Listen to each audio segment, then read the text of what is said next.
जिस नेता का बीजेपी ने काट दिया था टिकट, उसी नेता ने मुस्लिमों के गढ़ में लहराया भगवा। हैदराबाद से आए ओवैसी वो भी नहीं रोक पाए।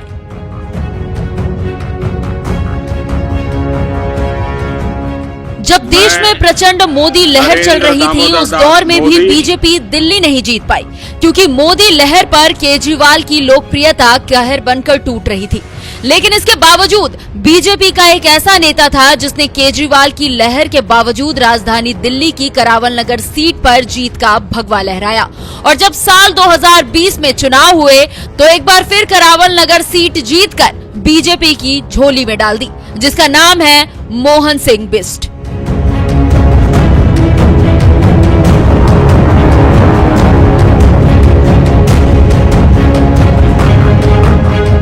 जिस करावल नगर में मोहन बिष्ट 5 बार विधायक रहे, बीजेपी ने उसी करावल नगर से उनका टिकट काट दिया और आम आदमी पार्टी से बीजेपी में आए कपिल मिश्रा को टिकट देकर यहां से उतार दिया, जिस पर मोहन सिंह बिष्ट ने नाराजगी भी जाहिर की थी और निर्दलीय चुनाव लड़ने का ऐलान भी कर दिया था। निश्चित रूप से पार्टी को ये लगता है कि ये बीजेपी की सीट है और बीजेपी में किसी ऐरा गैरा नत्थू खैरा किसी को भी लड़ा देंगे, वो जीत जाएगा।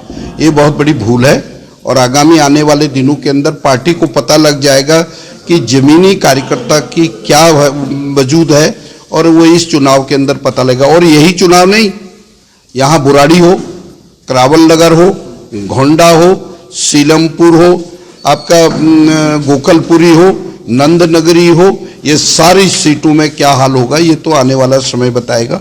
और अब तो मैं नहीं कहूंगा कि पार्टी को इसको दोबारा से कंसीडर करना चाहिए। पार्टी कितना भी लालच मुझे दे दे, यहाँ से लड़ लो वहाँ से लड़ लो, मैं चुनाव उससे नहीं लड़ूंगा, मैं यहीं से लड़ूंगा। क्या सर आप कांग्रेस ज्वाइन कर सकते हैं? नहीं। क्या कोई निर्दलीय सीट से? ये आने वाला समय बताएगा। 17 तारीख से पहले 15 या 16 में मैं नॉमिनेशन फाइल करूंगा और करावल नगर से मोहन सिंह बिष्ट उन कैंडिडेटों में एक कैंडिडेट होगा जो चुनाव फाइट कर रहा हो। बीजेपी ने टिकट काटा तो मोहन सिंह बिष्ट नाराज हो गए और निर्दलीय चुनाव लड़ने का ऐलान कर दिया। लेकिन एक सच्चे भाजपाई होने की वजह से कांग्रेस में जाने से साफ इनकार कर दिया। ये बात जैसे ही बीजेपी आला कमान तक पहुंची, तुरंत उन्हें मनाने की कोशिश की गई और किसी तरह से मनाते हुए बीजेपी ने मोहन सिंह बिष्ट को सबसे टफ फाइट वाली सीट मुस्तफाबाद से टिकट देकर मैदान में उतार दिया, जिसे मुसलमानों का गढ़ कहा जाता है, क्योंकि करीब 40% मुस्लिम वोटर होने की वजह से जहां आम आदमी पार्टी ने मुस्लिम उम्मीदवार आदिल अहमद खान को उतारा, तो वहीं हैदराबाद से दिल्ली चुनाव लड़ने आए असदुद्दीन ओवैसी ने भी दंगे के आरोपी ताहिर हुसैन को टिकट देकर चुनाव लड़ा दिया, जिससे टक्कर जबरदस्त हो गई थी। लेकिन इसके बावजूद मोहन सिंह बिष्ट ने लड़ाई नहीं छोड़ी, मैदान में डटे रहे, जिसका असर ये हुआ जब चुनावी नतीजे आए तो बीजेपी उम्मीदवार मोहन सिंह बिष्ट ने 85,215 वोट पाकर जीत हासिल की। आप उम्मीदवार आदिल अहमद खान 67,637 वोट पाकर चुनाव हार गए।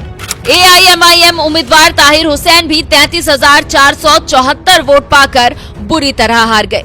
मुस्लिमों के गढ़ मुस्तफाबाद में जीत का भगवा गाड़कर मोहन सिंह बिष्ट ने जहां इतिहास रच दिया, तो वहीं पार्टी के अंदर ही जिन लोगों ने करावल नगर से टिकट काटकर मुस्तफाबाद जैसी टफ सीट पर उन्हें उतारने की रणनीति बनाई थी, उन्हें भी मोहन सिंह बिष्ट ने करारा जवाब दे दिया कि सीट कोई भी हो, मोहन सिंह बिष्ट का जलवा बरकरार था, है और रहेगा। करावल नगर से 5 बार विधायक रहे मोहन सिंह बिष्ट ने मुस्तफाबाद सीट भी जीतकर बीजेपी की झोली में डाल दी। उन्हें रोकने के लिए हैदराबाद से खास तौर पर सांसद ओवैसी आए थे, ताहिर हुसैन को चुनाव लड़ाया था, लेकिन उन्होंने ताहिर हुसैन को भी हराकर वापस भेज दिया। इसी बात से समझ सकते हैं कि मोहन सिंह बिष्ट को मुस्तफाबाद का शेर क्यों कहा जा रहा है। ऐसे दमदार बीजेपी नेता के बारे में आपका क्या कहना है? अपनी राय हमें कमेंट कर जरूर बताएं। साथ ही दिल्ली जीतने के बाद पीएम मोदी ने क्या कुछ कहा है, आइए आपको सुनाते हैं। परजीवी पार्टी बन चुकी है, ये खुद तो डूबती है, अपने साथियों को भी डुबोती है। साथियों, कांग्रेस एक के बाद एक अपने सहयोगियों को खत्म कर रही है और इनका तरीका भी बड़ा मजेदार है। आज की कांग्रेस अपने सहयोगों की जो भाषा है, जो उनके एजेंडा है, उसी को चुराने में लगी हुई है। उनके मुद्दे चुराती है, फिर उनके वोट बैंक में सेंध मारती है।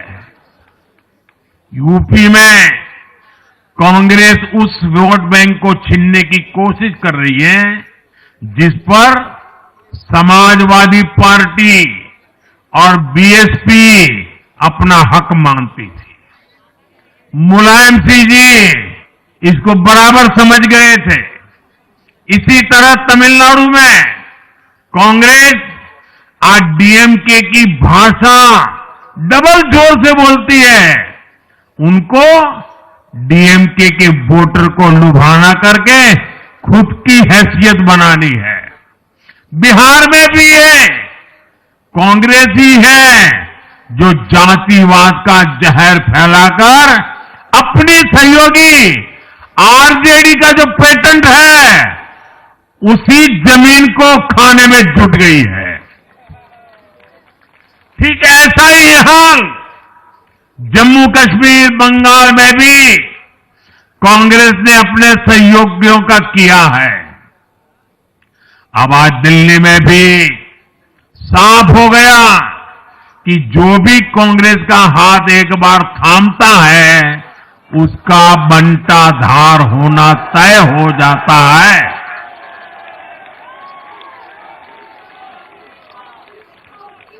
और जो राजनीति का अध्ययन करते हैं उनके लिए मैं आज एक काम छोड़ देता हूं। देखिए, इन्होंने 2014 के बाद 5 साल तक ये कोशिश की, हिंदू बनने की कोशिश की। मंदिरों में जाना, मालाएं पहनना, पूजा करना, भांति भांति की कोशिश की। उनको लगा ये करेंगे तो बीजेपी की वोट बैंक में हम सेंध मार करके कुछ ले आएंगे, लेकिन उनकी दाल गली नहीं। तो आपने देखा होगा पिछले कुछ वर्षों से उन्होंने वो रास्ता बंद कर दिया। उन्होंने माना कि ये भाजपा का क्षेत्र है, उसमें पैर नहीं डाल सकते। अब जाए तो जाए कहा, तो ये राज्यों की जो अलग अलग पार्टियां अलग अलग अपने मुद्दों पर जो अपनी जान चला रही हैं, अब उनकी नजरें उन पर है। और इसलिए, और वो भी समझ गए होंगे, बोलते नहीं होंगे, समझ गए होंगे कि ये उनको ही खा रहे हैं। साथियों, इंडी गठबंधन के दल अब कांग्रेस का ये कैरेक्टर समझने लगे हैं।